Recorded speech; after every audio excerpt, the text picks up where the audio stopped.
Sampai malam masih ada, masih kuat, masih sehat. Dan mari kekuatan yang Tuhan berikan malam kita mau berikan untuk Tuhan. Amin. Bapak Ibu yang saya kasih di dalam Tuhan, ibadah kita pada malam hari ini kita akan segera mulaikan. Untuk itu saya jemput semua bangkit berdiri. Kita bersekutu dalam doa masuk. Berfirmanlah ya Tuhan, sebab aku mendengarkanmu.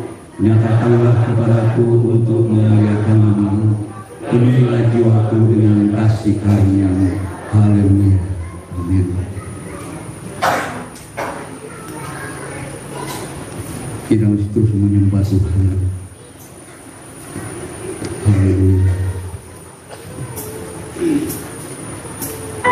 Malam hari ini dialah yang kita tinggikan dan kita agungkan, karena Dia Allah yang besar, Allah yang luar biasa. Haleluya. Haleluya.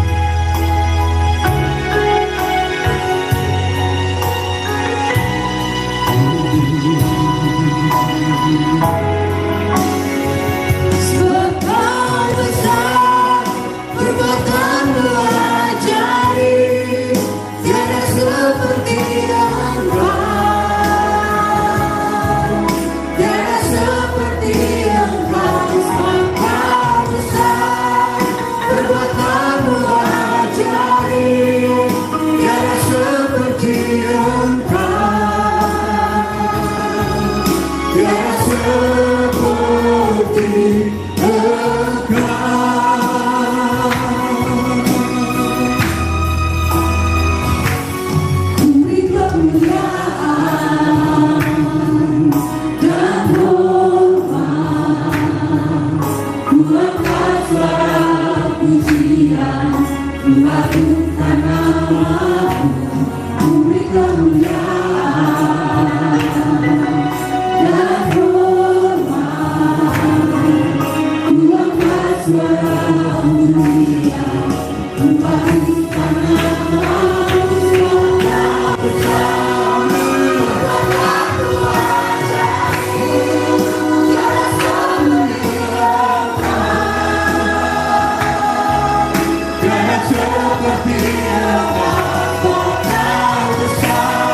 Tiada seperti Engkau, tiada seperti Engkau, tiada seperti Engkau, tiada seperti Engkau, tiada seperti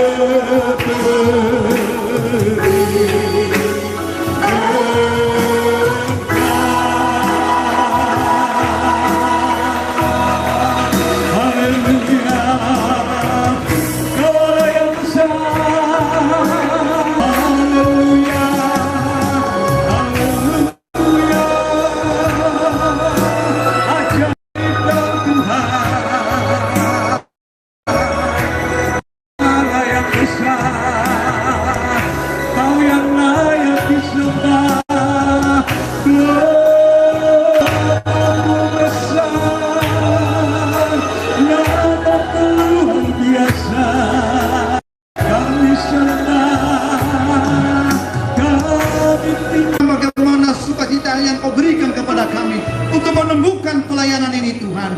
Malam hari ini, malam sukacita di mana kami Tuhan akan dipenuhi dengan Engkau memberkati para hamba-hamba-Mu yang Kau pakai untuk melayani di malam hari ini Tuhan. Yang memimpin pujian, taruh pujian di dalam mulut hamba-Mu. Yang singer, pemain musik terlebih khusus kepada hamba-Mu yang akan menyampaikan firman Tuhan. Biarlah ini firman Tuhan, bukan firman Tuhan yang biasa-biasa bagi kami, adalah firman Tuhan yang menolong, memampukan kami, dan juga memberikan semangat baru bagi kami. Oleh sebab itu Tuhan, urapi hamba-Mu dengan urapan baru, sehingga malam hari ini setiap kami yang datang tidak dengan sia-sia. Kami pulang akan membawa berkat-berkat Tuhan di tempat ini Tuhan. Oleh sebab itu kami patahkan kuasa setan iblis yang ingin menghalangi firman-Mu berkat bagi kami di dalam nama Tuhan Yesus Kristus. Terima kasih Bapa. Ibadah KKR di malam hari ini dari awal pertengahan sampai akhirnya kami tabiskan di jalan. Kita masih terus dalam hadirat Tuhan. Malam hari ini mari kita terus menyembah Dia, sebab hanya Dia yang layak kita sembah. Amin. Haleluya.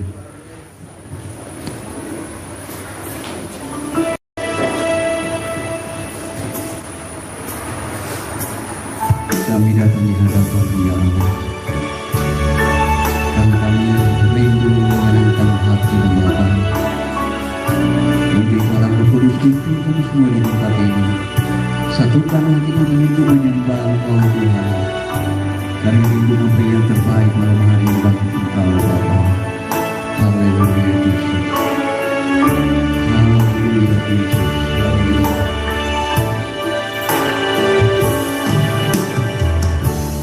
Bapakku datang menyembah-Mu di sini.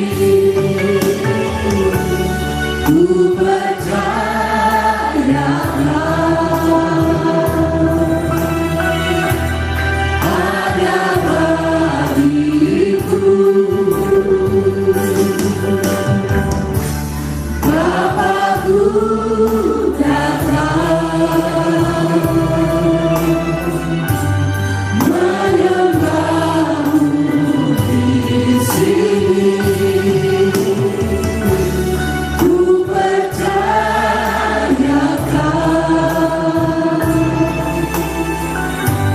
ada bagiku. Kau satu takut, sebab Kau sertaku. Kau satu bimbang, Kau di dalamku. Kau satu cemas, Kau menghibur saat ku lemah, Kau kuatku. Ku nyanyi haleluya.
Sama-sama kita sorakan haleluya 3 kali.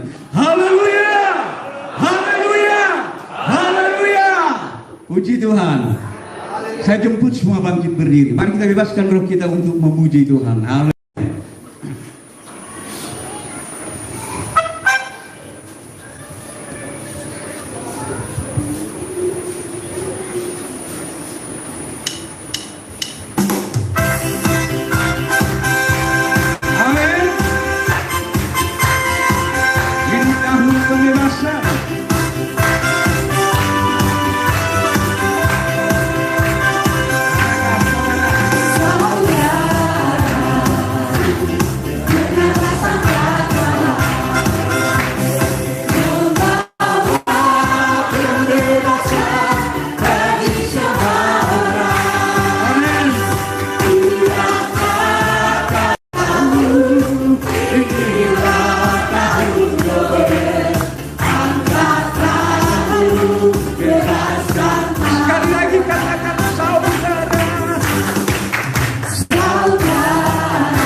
Dipersilakan dulu. Kita akan mendengarkan persembahan pujian dari GPI Sorong.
terus layani Tuhan.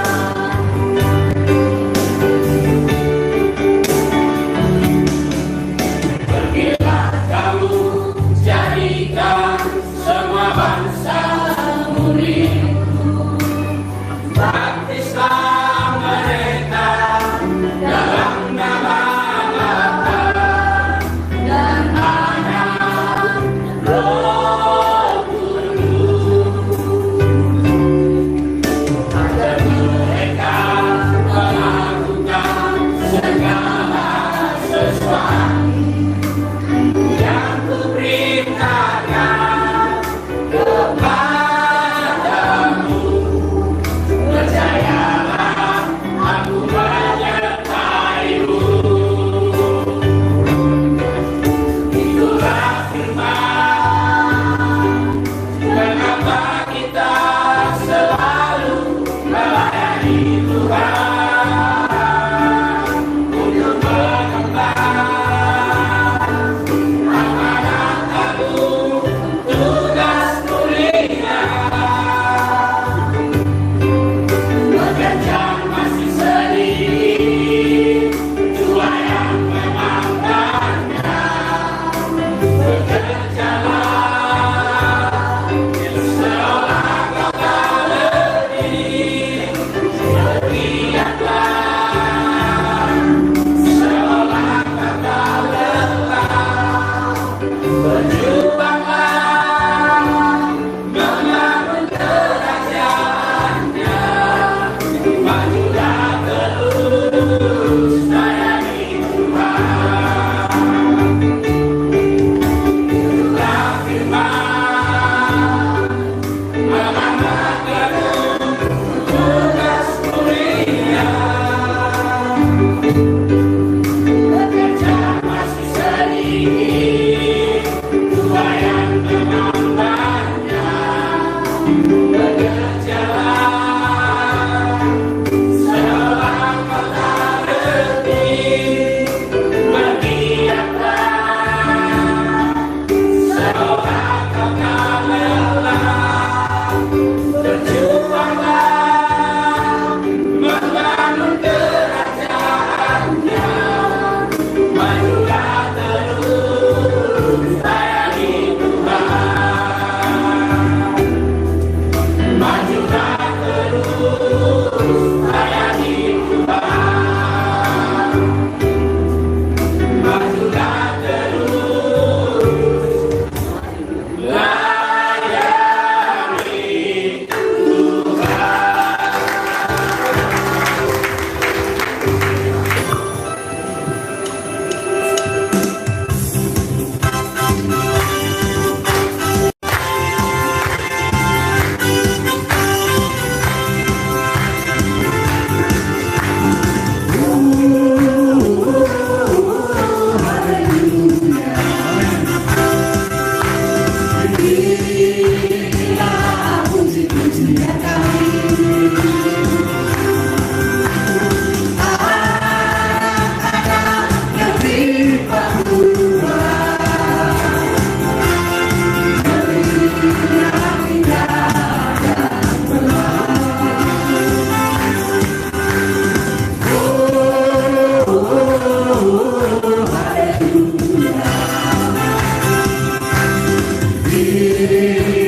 Inilah puji-pujian kami.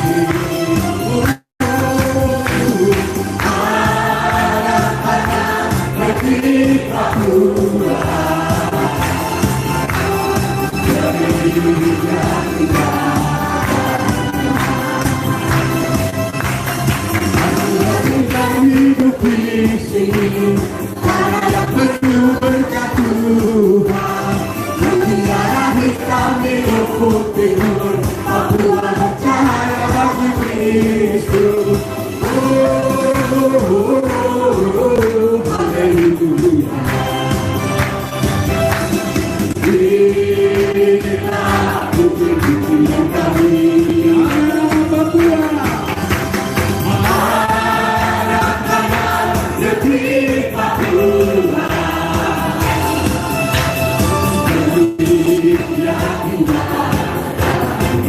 Yesus dombe-dombe, Yesus dombe-dombe damai, amin. Yesus dombe-dombe damai, alai aku Yesus, adio damai, alai aku Yesus, adio damai,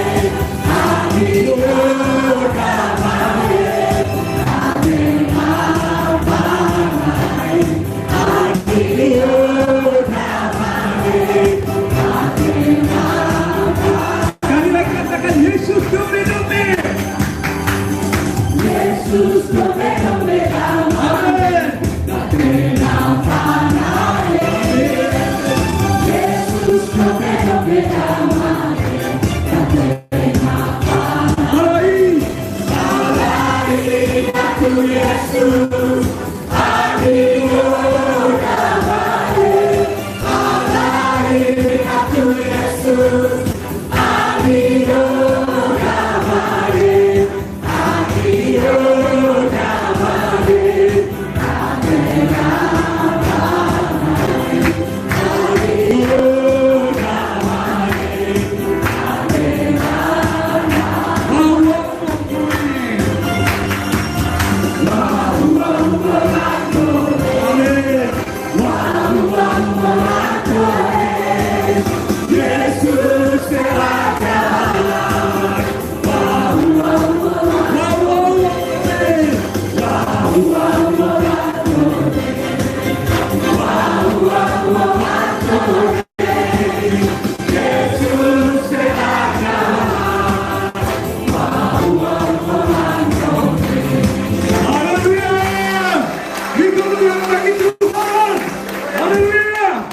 puji Tuhan, dipersilakan dulu.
Itulah saatnya kita akan mendengarkan kebenaran firman Tuhan.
Inilah kerinduan kami di masa dan zaman kami.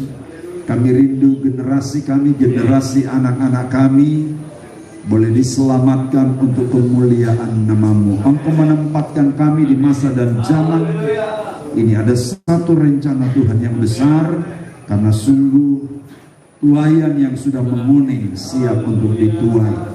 Tolonglah kami semua, kami yang sudah hadir, berilah kami kerinduan untuk menerima firman Tuhan, firman yang mengajar, mendidik, bahkan firman yang menegur hidup kami, supaya hidup kami selalu berpadanan dengan firman-Mu.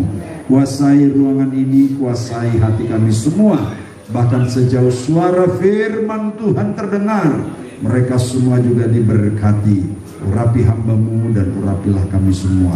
Berfirmanlah di tengah-tengah kami.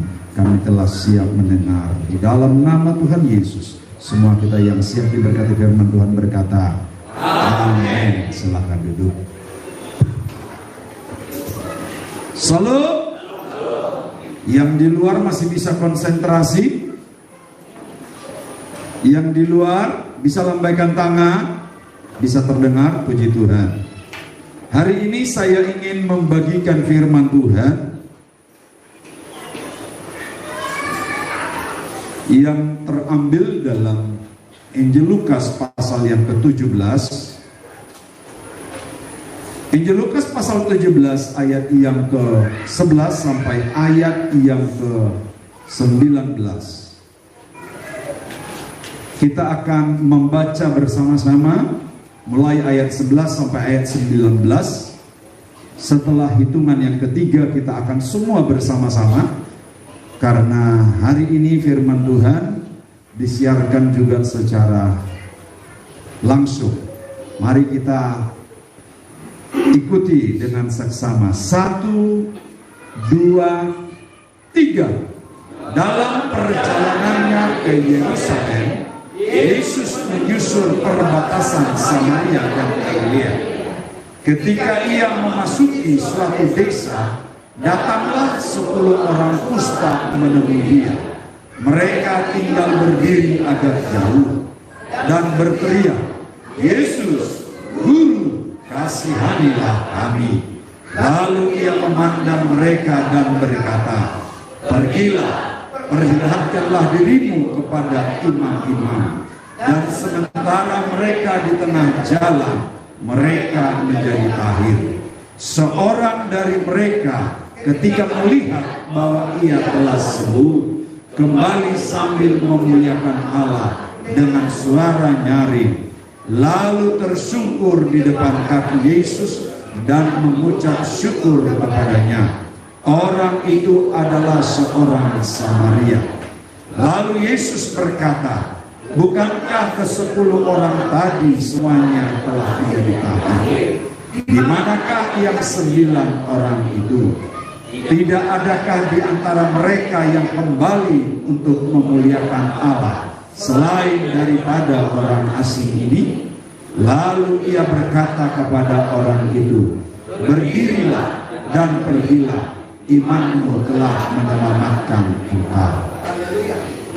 Bapak Ibu Saudara yang kekasih, firman Tuhan hari ini berbicara tentang perjalanan Yesus yang kita ketahui tiada hari tanpa penginjilan, tiada hari tanpa misi, tiada hari tanpa menolong orang. Yang ada di dalam benak Yesus, maka hari-harinya, jam bahkan menit, bagaimana ia bisa menolong orang yang susah, melepaskan yang terbelenggu. Itulah Yesus. Maka Kristen sekarang mengklaim dirinya adalah pengikut Yesus. Kalau benar kita pengikut Yesus, maka kita harus sama dengan Yesus. Hari-hari kita, waktu-waktu kita harus berpikir dan memiliki kerinduan ingin menyelamatkan yang hilang. Seperti pujian dari kaum wanita di tempat ini tadi, sebelum hari malam tiba, bekerjalah. Karena itu sesuai dengan perintah Tuhan Yesus sebelum dia naik ke surga. Pergilah, jadikan semua bangsa. Pergi. Nah Bapak Ibu Saudaraku, hari ini firman Tuhan berbicara tentang ke-10 orang kusta. Berapa orang? 10 orang kusta. Apa itu kusta Bapak Ibu Saudara yang kekasih? Kusta dalam bahasa Indonesia yang lain diartikan adalah lepra. Bahasa lain dari kusta ini apalagi? penyakit kulit, penyakit menular. Tetapi bangsa Yahudi meyakini penyakit ini adalah gabungan dari dua penyakit, yaitu penyakit jasmani atau penyakit medis, dan yang kedua adalah penyakit kutukan. Makanya kalau kita runut ke belakang, setiap orang yang berdosa banyak sekali mereka kena kutuk dan berakibat kusta atau lepra. Penyakit lepra ini penyakit kulit yang hingga kita lihat sampai kepada daging. Jadi bukan kulit, tapi akhirnya sampai kepada daging, bahkan menggerogoti tulang-tulang, sampai akhirnya berakibat kepada kematian. Penyakit lepra atau penyakit kusta ini penyakit menular. Karena lepra itu sebenarnya ada virus. Ada sesuatu yang tidak kelihatan menyusup di dalam kulit, menyusup di dalam pribadi seseorang, yang sebenarnya kita sendiri tidak paham kapan itu terjangkit, kapan itu muncul. Kita bisa merasa sehat, kita bisa merasa tidak ada gejala, tetapi sebenarnya virusnya sudah menyusup di dalam hidup kita. Ke-10 orang ini, kalau kita lihat, adalah kumpulan dari orang Yahudi dan orang Yahudi Samaria. Jadi sedikit berbeda orang Yahudi, karena orang Samaria itu sebenarnya mengaku diri juga adalah orang Yahudi, tetapi campuran, bukan yang ori. Sedangkan orang Yahudi asli menganggap orang Samaria ini bukan lagi bagian dari mereka. Bukan saja dari soal lahiriahnya, tetapi dari sisi keyakinan. Mereka meyakini bahwa orang Samaria ini adalah keturunan dari Imam Eli, anak-anak Imam Eli yang dulu menjadi ceroboh di tengah-tengah pelayanan, sehingga Tuhan mengutuk mereka sampai saat itu mati. Tetapi anak-anak mereka diyakini terus menjadi pelayan, menjadi orang-orang yang terkutuk dan terasingkan. Bapak Ibu Saudara yang kekasih, ternyata penyakit kusta memperjumpakan semua orang yang punya status bagus dan status yang hidupnya mungkin setara hidupnya itu orang yang sudah tidak dianggap apa-apa. Strata sosialnya adalah seperti budak yang sudah tidak punya nilai di mata orang Yahudi. Tetapi mereka bisa dipersatukan oleh lepra.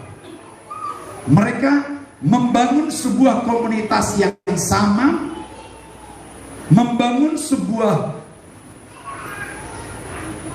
perkumpulan yang semuanya adalah terjangkit virus lepra.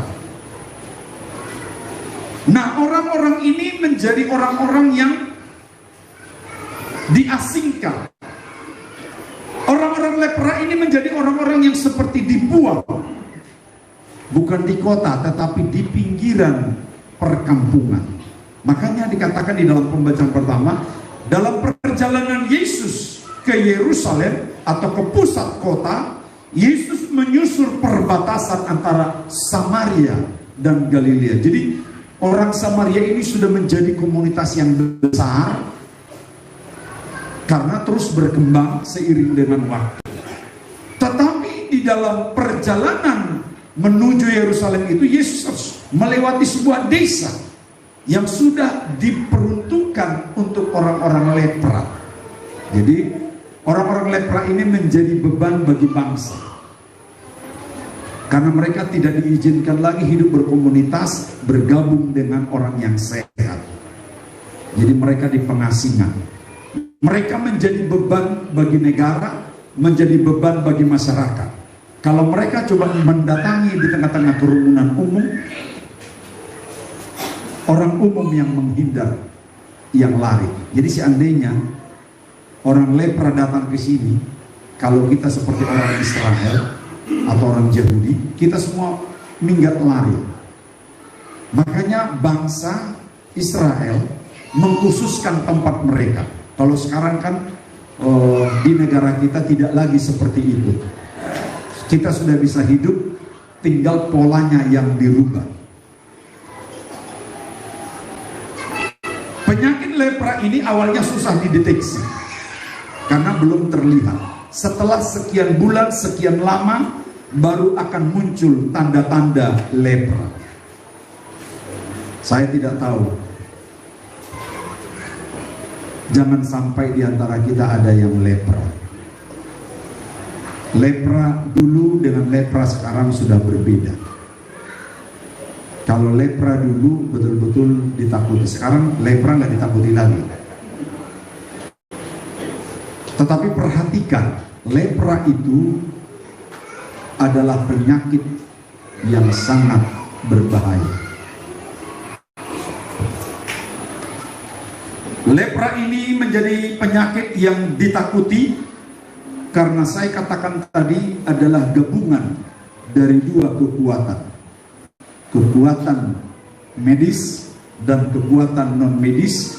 Kalau kekuatan non medis mungkin seperti banyaknya sekarang pendeta okultisme ya, sampai ada menyatakan dirinya adalah pendeta okultisme. Kalau saya nggak pendeta okultisme saya.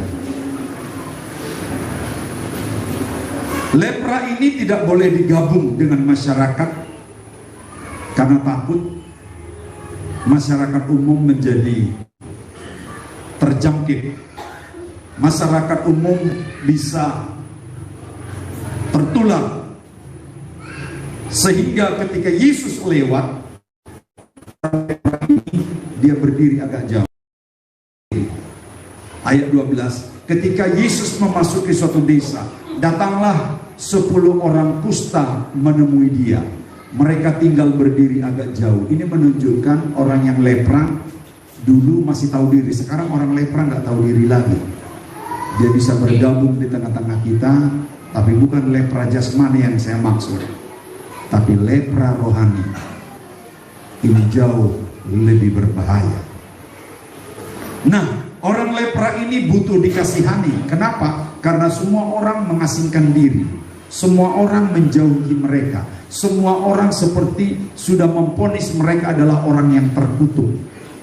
Semua orang sudah memberikan stigma yang negatif. Mereka ini terjangkit karena dosa dan pelanggaran.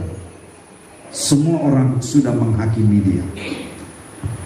Lalu mereka datang dan butuh dikasihani. Ayat 13 dikatakan, mereka berteriak, Yesus, Guru, kasihanilah kami. Karena hampir tidak ada orang lagi yang mengasihi mereka selain pemerintah yang secara rutin mengirimkan sembako kepada mereka. Mereka menjadi orang yang ketergantungan kepada bangsa. Mereka menjadi orang yang ketergantungan kepada belas kasihan orang-orang yang datang dan melintas di daerah Samaria ini. Tetapi Bapak Ibu Saudaraku, ketika mereka datang dan berseru, kasihanilah kami, lalu Yesus memandang mereka dan berkata, apa? Ayat 14, apa kata Yesus? Pergilah, perlihatkanlah dirimu kepada imam-imam. Yesus tidak buat sesuatu sepertinya. Yesus sepertinya tidak peduli. Karena kalau Minimal ada yang lain yang buta dioles dengan tanah, ditaruh.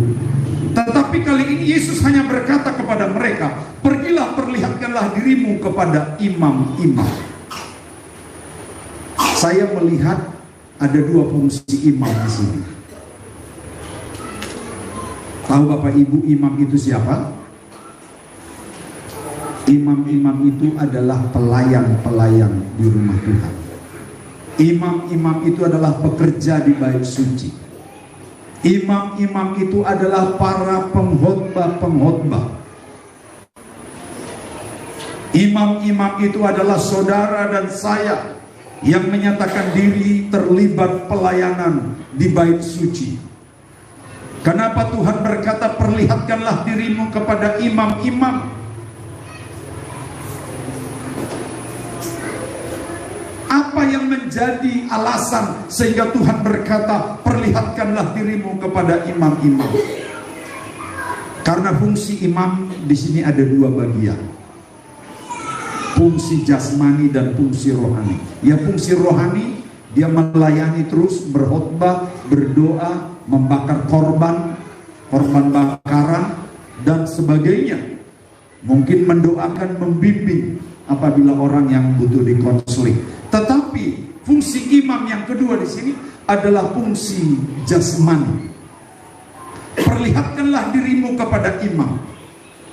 Bapak Ibu Saudaraku yang kekasih, imam di sini Tuhan ingin supaya seseorang yang sudah lepas dari kusta, seseorang yang sudah bebas dari kusta, maka yang punya hak dan wewenang menyatakan seseorang itu sembuh dari lepra, sembuh dari kusta, itu hanya diberi tugas kepada imam-imam. Dan imam-imam nanti akan mengumumkan di dalam sebuah upacara. Di upacara itulah imam-imam akan menyatakan kepada halayak umum bahwa orang yang sakit lepra ini sudah sembuh dan dia sudah diperbolehkan bergabung di tengah-tengah umum. Wow, luar biasa, besar sekali fungsi imam. Imam-imamlah yang diberi kewenangan untuk menyatakan dan memastikan, ini sudah sembuh 100% atau masih 50%. Kewenangan imam itu besar, kewenangan pelayan Tuhan itu besar. Tidak semua orang diberi kewenangan untuk memastikan seseorang itu sudah sembuh jasmani dan sudah sembuh atas kutukan.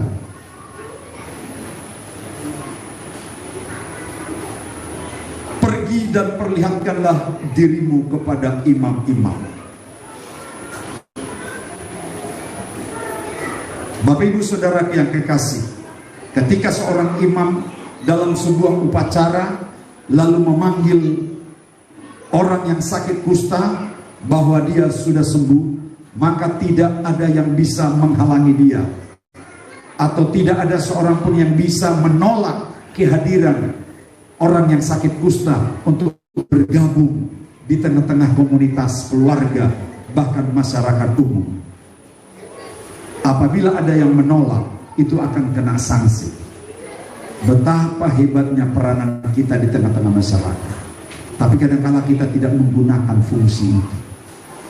Kita membatasi yang dipercayakan oleh Tuhan untuk menentukan hal-hal jasmani, menentukan hal-hal yang rohani di tengah-tengah kehidupan. Kita seperti seorang pelayan yang eksklusif. Padahal ada tugas jasmani di luar tugas rohani yang Tuhan percayakan kepada kita. Lalu kemudian dikatakan, pergilah perlihatkanlah dirimu kepada imam-imam, dan sementara mereka di tengah jalan, mereka menjadi. Saya pelajari kenapa tidak ayat ini ditulis mereka menjadi sembuh. Tetapi dia mengutip kata tahir, dan itu diperkuat dengan ucapan Tuhan Yesus. Nah, ucapan Tuhan Yesus di dalam ayat yang ke-17. Coba kita lihat ayat 17. Ya, lalu Yesus berkata, bukankah ke-10 orang tadi semuanya telah menjadi? Nah, sama. Lalu saya buka kata tahir dengan sembuh sangat berbeda. Sembuh belum tentu tahir. Tahir sengaja dikutip untuk menjelaskan penyakit lepra ini. Kalau sembuh bisa saja kelihatannya, tetapi virusnya di dalam masih bersembunyi.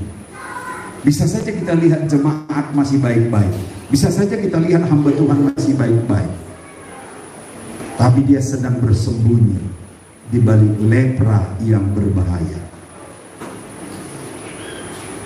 Tuhan ingin kita tahir, Tuhan ingin kita semua tahir.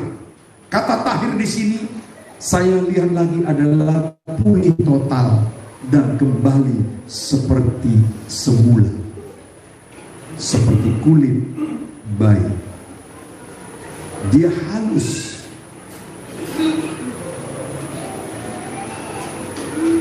tahir,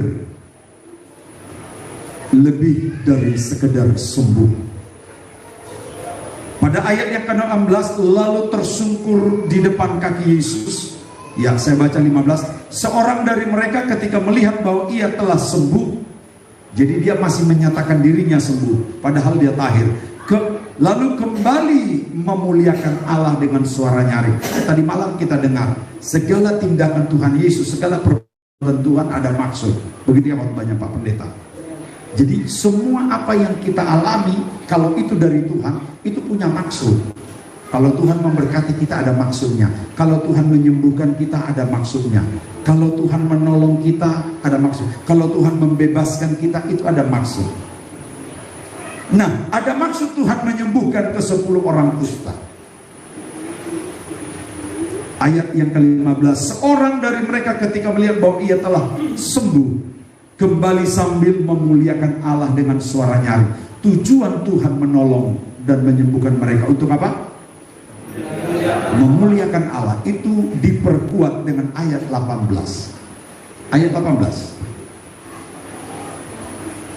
Nah, tidak adakah di antara mereka yang kembali memuliakan Allah? Jadi tujuan Tuhan menyembuhkan 10 untuk memuliakan Allah. Nanti kita akan pertajam, apa maksud Tuhan menolong saudara?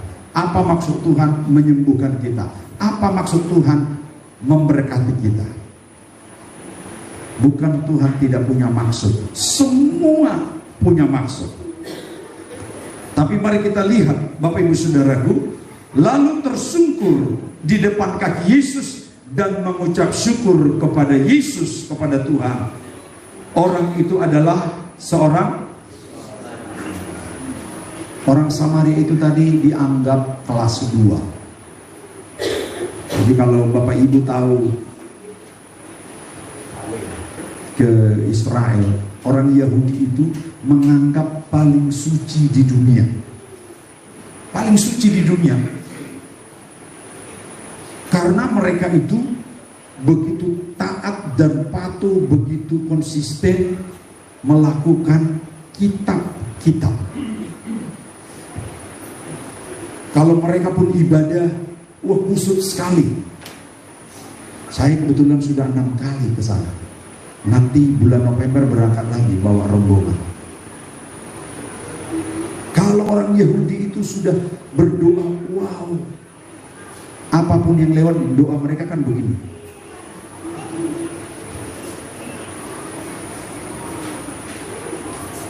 Sehingga mereka menganggap orang lain itu adalah kelas 2, bukan saja dari sisi kelahiran, tetapi dari sisi iman. Mereka menganggap orang Samaria itu gak ada apa-apanya. Mereka menganggap kita lagi orang Asia. Kita dianggap orang Asia itu sampai kesekian dalam hal iman. Karena kalau kita pelajari, orang Yahudi itu 3 kali seminggu ia berpuasa. Kita berapa kali seminggu ya? Hah? Mereka itu setia, jangan membunuh, benar. Orang Yahudi itu paling takut membunuh. Jangan mencuri, mereka paling takut. Silakan coba, nanti taruh aja handphonemu di satu tempat di sana. Sore baru datang, nggak akan ada yang ngambil. Coba kita di sini, di gereja pun hilang. Betul ya? Di gereja pun bisa hilang. Padahal kita sudah usir, dalam nama Yesus keluar setan. Betul ya? Tapi tiba-tiba silat sedikit, tetap hilang. Yang setan yang mana ini?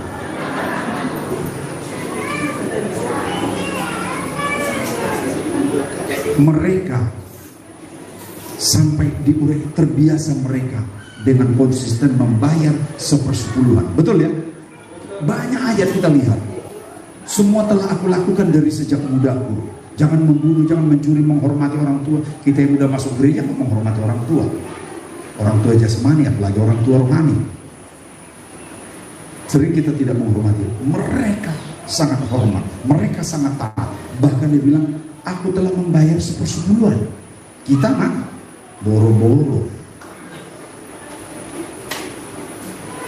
membayar persembahan aja mereka. Itu biasa besar-besar loh. Tapi besar-besarnya begini. Kalau kecil diramas habis. Karena mereka memberi persembahan memang begitu. Jadi kalau umpamanya uang dolar yang $100, lebar itu. Tapi kalau uang kecil sampai tidak kelihatan. Mereka orang yang setia dan konsisten. Jadi wajar juga lah mereka bilang mereka adalah nomor 1 dalam hal ketaatan hukum Taurat.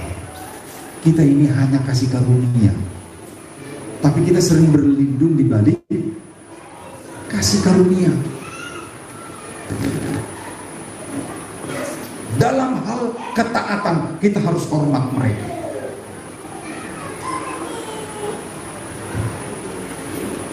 Lalu orang itu tersungkur di depan kaki Yesus dan mengucap syukur kepadanya. Orang itu adalah seorang Samaria. Yang ke-10 orang tadi itu semuanya beraneka latar belakang. Tetapi orang Samaria ini, dia mengucap syukur, memuliakan Tuhan. Ayat yang ke-17. Sama-sama, 1, 2, 3. Lalu Yesus berkata, bukankah ke-10 orang tadi semuanya telah menjadi akhir? Di manakah 9 orang itu? Jadi Tuhan percis tahu. Walaupun dia tidak pegang-pegang, kalau kita biasa berdoa dengan orang, pura-pura kita goyang ya, supaya agak lebih rohani, khusus.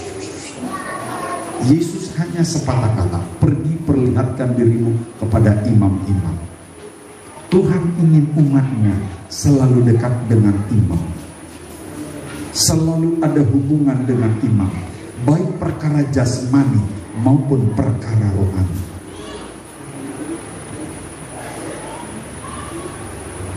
Tuhan bilang, di manakah yang 9 orang? Dia tahu 10-nya semuanya menjadi tahir. Semuanya lebih dari sembuh. Tapi Tuhan kenapa mencari yang 9?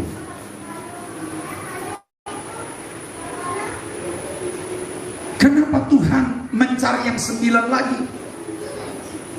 Karena ada tugas yang baru yang ingin Tuhan sampaikan, bukan saja kepada satu orang supaya memuliakan Tuhan. Nanti kita lihat caranya memuliakan Tuhan. Tuhan ingin dipermuliakan dengan cara apa? Uang. Untuk apanya uang lagi? Untuk apanya Tuhan lagi uang?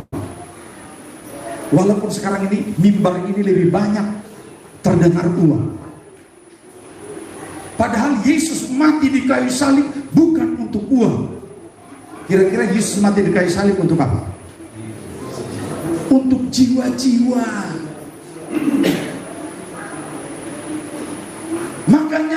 ingin yang 9 orang itu supaya kembali memuliakan Tuhan. Dengan cara apa memuliakan Tuhan? Hidup kita ingin Tuhan pakai sebagai perpanjangan tangan Tuhan, sebagai perpanjangan mata Tuhan, sebagai perpanjangan lidah Tuhan, untuk menyampaikan kabar baik. Apa kabar baik yang Tuhan ingin sampaikan kepada 9 plus 1 orang? Kalau yang 1 ini dia sudah pergi memuliakan Tuhan, tapi yang 9 ini, kira-kira di mana yang 9 itu? Ada yang tahu di mana yang 9 orang itu? Satu ada di Manokwari. Betul ya? Satu ada di Jakarta. Mungkin satu ada di Jayapura.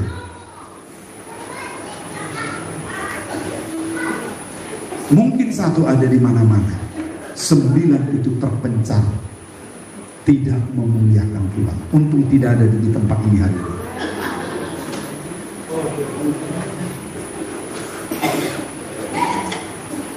Mereka pergi, begitu sudah ditolong, begitu sudah disembuhkan, begitu sudah mendapat belas kasihan Tuhan.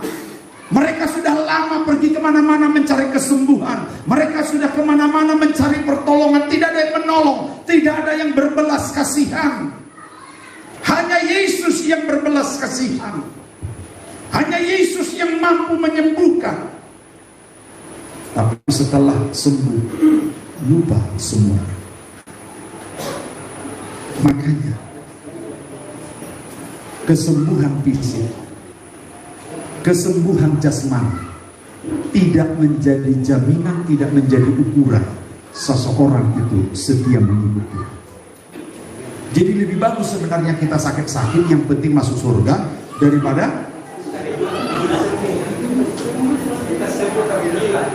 iya, kita sembuh, kita sehat, sudah ditolong tapi hilang, masuk jurang neraka. Kadangkala orang-orang itu lagi lari saat ini ke Papua, sudah ditolong tapi lupa kebaikan Tuhan. Tuhan sedang mencari yang 9 itu. Di manakah mereka? Tuhan tahu engkau sudah ditolong, Tuhan tahu engkau sudah dilepaskan, Tuhan tahu engkau sudah menjadi tahir.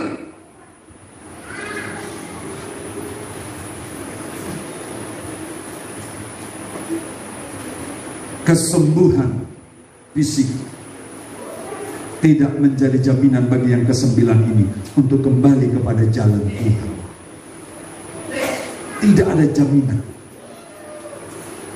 Jadi kalaupun didoakan begini sembuh, jangan terlalu bangga dengan itu.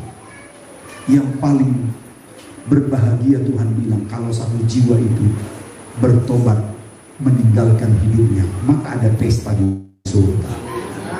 Satu jiwa loh. Jadi yang perlu kita banggakan, bahagiakan adalah ketika ada satu jiwa kita bawa kepada Tuhan. Saya, seperti saya katakan dalam pleno tadi, gereja kita di wilayah timur ini harus mulai kita geser, fokusnya bukan lagi di fisik, tapi mulai kita geser fokus kita adalah di jiwa. Karena bagi Tuhan satu jiwa itu, dan tidak ada pesan Yesus sebelum dia naik ke surga, pesan yang lain, bangunlah gereja, bangunlah apa pastori, apalagi ya, besar-besar, nggak ada. Pesannya apa? Pergi, jadikan semua bangsa murid Tuhan. Kata pergi itu bukan diam tinggal berdoa atau tinggal hanya bernyanyi, tidak. Kata pergi itu adalah bergerak. Kata pergi itu adalah punya reaksi, bukan menunggu. Pergi. Jangan hanya kita bilang, pasti Tuhan kirim jiwa ke sini. Jangan kita balik. Bukan Tuhan yang mau kita utus mencari jiwa untuk kita. Nggak pernah ada rumus itu. Tuhan bilang kita yang disuruh pergi. Jadikan semua bangsa murid Tuhan. Semua bangsa. Di awal tahun kemarin saya menyampaikan pergi ke semua bangsa. Bangsa itu bicara kultur. Yang mau Tuhan bilang terserah pendekatannya, pendekatan apa, yang penting jadikan semua bangsa murid Tuhan. Pendekatannya 4. Pendekatan yang pertama apa? Kalau Jayapura udah tahu ini. Pendekatan yang pertama untuk menjadikan semua bangsa murid Tuhan. Kan Tuhan mau hanya bilang jadikan semua bangsa murid. Bukan hanya satu, jadikan semua. Mengerti kata semua? Tidak ada yang tidak. Aduh, ada nggak beban itu di hati kita ya? Jadikan semua bangsa, ini harus jadi beban kita. Pendekatannya silakan, pendekatan apapun. Saya menyebutkan kultur. Yang orang Batak layani orang Batak. Nah di tempat ini saya lihat masih orang Batak semua. Ya puji Tuhan. Tapi saya lihat dari Sorong tadi ada berapa suku Pak Pendeta? Ada Batak juga ya? Ada Ambon ya? Sulawesi Utara, Toraja, semua suku. Gunakan mereka. Saya sebagai orang Batak terbeban kepada orang Batak. Makanya saya bilang pendekatan kultur. Kenapa pendeta kita Pak Titus Pangkedui Uamena dengan Dibate? Dibate berapa kakak Pak? 19. Hampir semua orang Toraja ya. Toraja semua. Itu pendekatan kultur. Pak Timothy, Pak Pendeta Timothy, orang NTT, orang Timur. Jemaat 20 berapa kakak Pak? 26 kakak. Berapa kakak orang Timur itu? Wih, 18. Itu pendekatan kultur. Karena ada istrinya orang Batak. Sekarang udah mulai Batak jemaat. Kultur, gunakan semua pendekatan. Pendekatan yang pertama pendekatan kultur. Pendekatan yang kedua pendekatan ekonomi. Tuhan memberkati kita, tujuannya supaya dengan ekonomi kita yang sudah mulai bangkit, gunakan itu untuk menjangkau jiwa-jiwa. Karena Tuhan bilang jadikan semua bangsa murid Tuhan. Dengan pendekatan uang, gunakan uangmu, gunakan mobilmu menjemput. Saya berpikir KKR begini kita undang banyak orang supaya mendengar Injil. Supaya ketika mereka mendengar Injil, katakanlah 100 yang kita undang, mungkin ada 1 yang tinggal di sini kan. Tapi kalau kita tidak ada undang, mana ada orang yang mau masuk?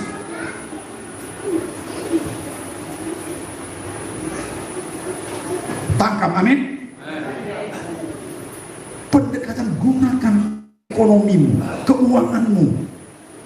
Kalau perlu seperti Sakyus, setengah dari hartaku, setengah dari gajiku, setengah dari penghasilanku, menopang pelayanan penginjilan. Kalau perlu, gunakan itu untuk cari jiwa. Jadilah hatimu seperti hati Yesus yang hari-harinya memikirkan jiwa-jiwa. Indonesia Timur ini harus mulai merubah kiblatnya. Kiblat kita bukan lagi bangunan, kiblat kita mulai jiwa-jiwa. Pendekatan ekonomi. Pendekatan yang ketiga, sosial budaya. Pendekatan sosial. Kalau ada yang berkekurangan tetanggamu, jangan sampai biarkan dia mati kelaparan. Sosial, di mana ada komunitas arisan, pergi ke situ khotbah. Saya mungkin bulan lalu berapa minggu saya di Jayapura, banyak yang undang saya khotbah. Tujuan saya, Tuhan, semoga ada satu dari yang saya injili ini menerima ampun Tuhan sebagai juru selamat. Makanya isi khotbah saya selalu adalah lebih bermuatan kepada penginjilan, lebih bermuatan untuk membawa orang kepada jalan Tuhan. Bukan tidak bisa saya khotbah memberi, bukan tidak bisa saya khotbah bayar perpuluhan. Bukan tidak bisa saya, orang yang diberkati akan bisa. Yesus mati di kayu salib bukan untuk uang, bukan untuk bangunan. Yesus mati di kayu salib untuk jiwa-jiwa. Pendekatan yang terakhir adalah pendekatan seni budaya. Gunakan. Tidak bisa kita pungkiri di era sekarang, seni dan budaya ini banyak meruntuhkan jiwa-jiwa kembali kepada jalan Tuhan. Makanya jangan seperti kodok dalam tempurung. Mereka sudah bikin sekarang praise and worship. Mereka sudah bikin full band.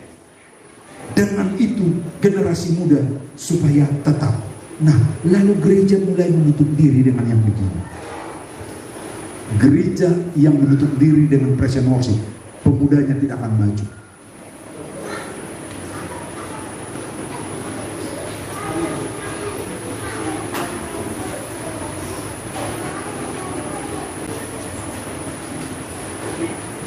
Itu gak bisa dipungkiri.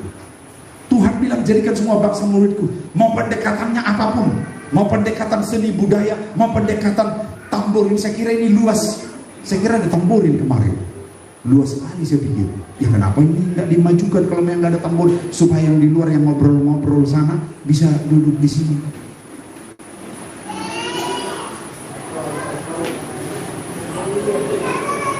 Generasi muda harus kita rebut. Karena kalau lewat masa kita, masa anak muda, mereka lebih banyak di luar. Hati-hati. Gereja kita di Padang Bulan dan di Sentani sekarang, kita bikin wifi gratis. Silakan biarlah hari-hari anak muda itu ada di lingkungan gereja. Karena firman Tuhan bilang, lebih baik satu hari. Di mana? Bukan di rumah Tuhan loh. Di pelataran aja sudah lebih baik satu hari di pelataran, di halaman. Apalagi kalau dia masuk di rumah Tuhan. Jadi satu hari di pelataran lebih baik daripada 1000 hari di tempat lain. Bagaimana kita memindahkan mereka dari luar ada di pelataran, sesudah di pelataran baru masuk di gereja. Pendekatan seni, main musik.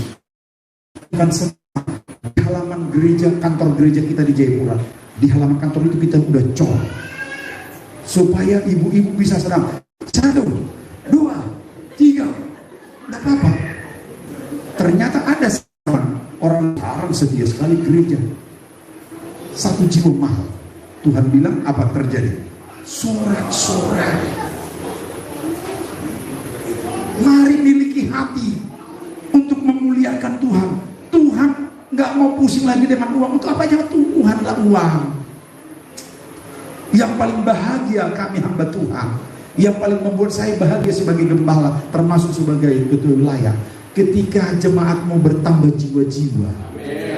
Saya tetap senang kalau bertambah bagus, tapi itu kecil saja.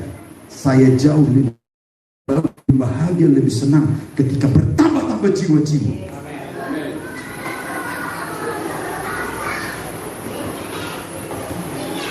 Tuhan ingin kita memuliakan Dia. Caranya apa? Bukan dengan uang lagi. Dia akan bahagia ketika dilihat ada jiwa-jiwa. Makanya Tuhan bilang, pandang sekelilingmu. Tuayan sudah menguning. Itu kan penginjilan itu. Pandang sekelilingmu, tuayan sudah menguning, siap untuk dituai. Apa yang ada di sekeliling kita? Yang dosen, sekelilingmu apa? Mahasiswa. Bawa mahasiswa itu 1 bis hari Minggu. Kan banyak cara kita bilang, ayo mahasiswa yang belum punya gereja, ikut gereja Bapak. Guru, apa yang ada di sekelilingmu? Itulah tuayan yang sedang menguning, murid-murid itu. Yang suster, ada suster, apa yang ada di sekelilingmu? Pasien. Sambil kau suntik dia, bilang, kalau udah sembuh kau nanti ke gereja ya. Pandang sekelilingmu, apa yang ada di sekelilingmu? Tukang ojek, apa yang ada di sekelilingmu? Penumpang. Saya jujur ya, sebenarnya jangan didengar Pak Sitanggam, karena nanti dikasih materi seminar keempat lagi. Pak Sitanggam ini spiritual kita ini, itu membantu pelayanan kita di Jayapura, di Sentani. Saya temani setelah Sentani kita tangani. Hari-hari kami dari pagi, kadang setengah 6 pagi kita udah pergi Pak ya. Setengah 6 pagi, dengan bahasa saya minum kopi pagi. Tidak ada yang lain, tujuan saya jiwa. Saya jauh daripada bulan, saya ke Sentani setengah 6 pagi sampai malam. Dan saya temani Pak Setangga kadang, dia bilang begini, padahal ini kebetulan Pak Setangga ini bekerja di 2 kementerian, BUMN dan BUMD. BUMN itu perusahaan, dia antar gas LPG. Yang kedua BUMD, dia antar air galon. Luar biasa, tapi setiap dia antar air galon dia bilang, kalian sudah punya gereja? Belum. Sudah di Narwastu aja. Coba ini kita buat gaya hidup kita. Kita buat ini gaya hidup kita. Apa yang ada di sekelilingmu? Sebelum suntik dia, yang suster, saya mau suntik ibu, tapi atau siapalah pasien. Tapi kamu gereja di mana? Tanya aja dulu. Ya ini saya mau suntik atau tidak ini kan? Gitu. Jadikan itu style hidup kita, jiwa-jiwa. Pandang sekelilingmu, tuai yang sudah menguning, siap untuk dituai. Itu perkataan Tuhan loh. Makanya Tuhan bilang, yang hilang akan kucari. Yang tersesat, kalaupun dia mungkin hilang dan tersesat selama ini, kita cari, Tuhan bilang, bawa pulang dia. Tuhan tidak mau pusing alasannya. Semua kita pun mungkin pernah hilang, mungkin pernah tersesat karena godaan dunia, karena pernah pernik dunia, karena mungkin uang. Tuhan bilang, yang hilang ku cari, yang tersesat ku bawa pulang. Terus, yang luka ku obati, yang sakit ku balik. Ini 4 ini pekerjaan pengeluaran, 4 ini pelayanan penderitaan. Pelayanan penderitaan, hanya 1, penghiburan, pelayanan penghiburan. Apa dia bilang? Yang gemuk akan kupelihara. Dari 4 ini adalah pelayanan pengeluaran. Hanya 1 ini pelayanan menerima. Yang gemuk, jangan tendangi jemaatmu supaya keluar. Apalagi sudah gemuk, Tuhan bilang pelihara dia. Karena kita butuh susunya. Domba itu, kita butuh bulunya. Untuk apa? Untuk membalut yang luka tadi. Kan kalau sakit jemaat kan harus kita obati. Kita bawa ke dokter, keluarkan uangmu. Ini kan pengeluaran. Dari mana? Dari domba yang gemuk. Jadi kalau sudah jemaat yang gemuk-gemuk seperti Pak Miko, saya,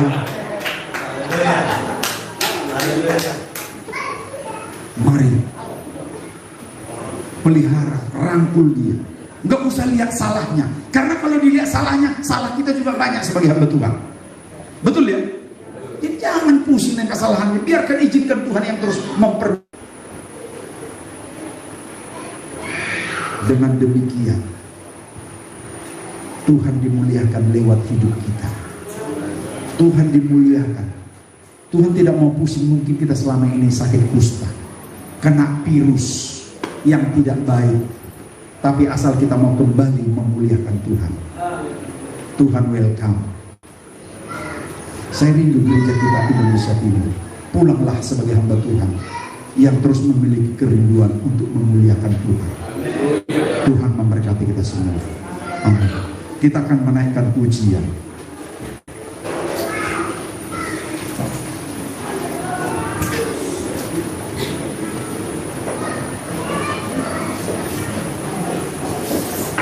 Berikan pada kami hati yang mengasihi. Haleluya.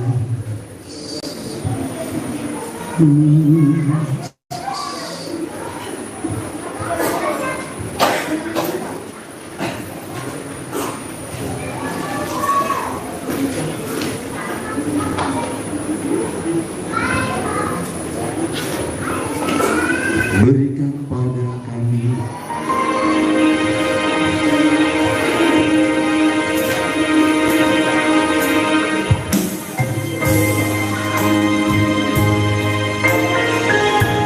semua kita harus memiliki hati seperti Yesus, yang tiada hari-harinya berjalan kaki dia tempuh, melintasi kota, melintasi desa, dia tempuh untuk tujuan hanya jiwa. Tidak ada yang lain, karena dia rindu jiwa dimenangkan untuk Tuhan.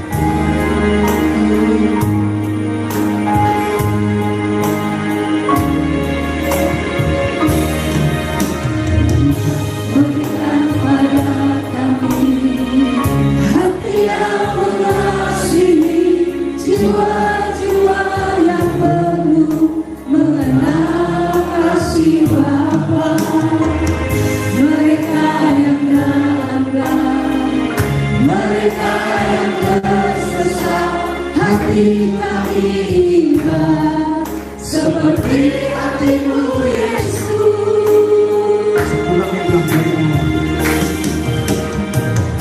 Berikan pada Biarlah setiap hati kami hati yang mengasihi, jiwa-jiwa yang penuh mengenal kasih Bapa. Mereka yang dalam, mereka yang tersesat, hati kami ingin seperti hati-Mu Yesus.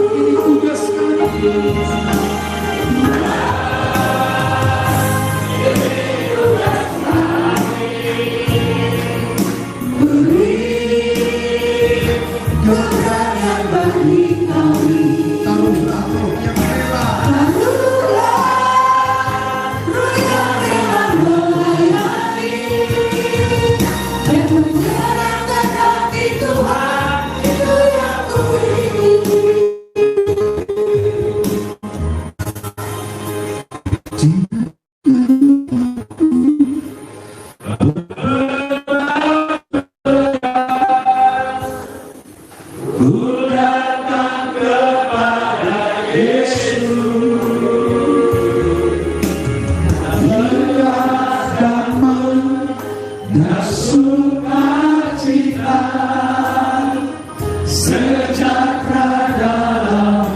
hatiku ketika aku berputus asa. Ketika aku berputus asa, ku datang kepada Yesus. Dia bebaskanku, Dia bebaskanku, Dia lepaskanku. Kini aku dari baru.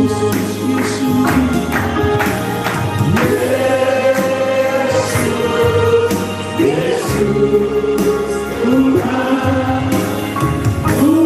mulia namamu.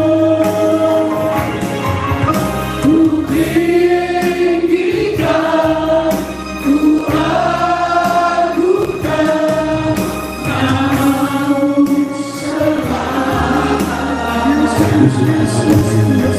kami sudahi seluruh rangkaian ibadah KKR malam yang kedua. Dalam nama Tuhan Yesus Kristus, mari kita bersekutu dalam doa Bapa kami. Bapa kami di bumi seperti di surga, berilah kami pada hari ini makan kami secukup, dan ampunilah kami kesalahan kami, seperti kami berdoa salah kami, dan janganlah kami kami, melainkan lepaskan kami dari kami dan kuasa dan kemuliaan sama. Pulang dan terimalah berkat dari Tuhan, kasih dari Allah Bapa, anugerah dari Tuhan Yesus Kristus, serta persekutuan yang dari Roh Kudus tinggal menyertai kita sekalian hari ini sampai selama-lamanya.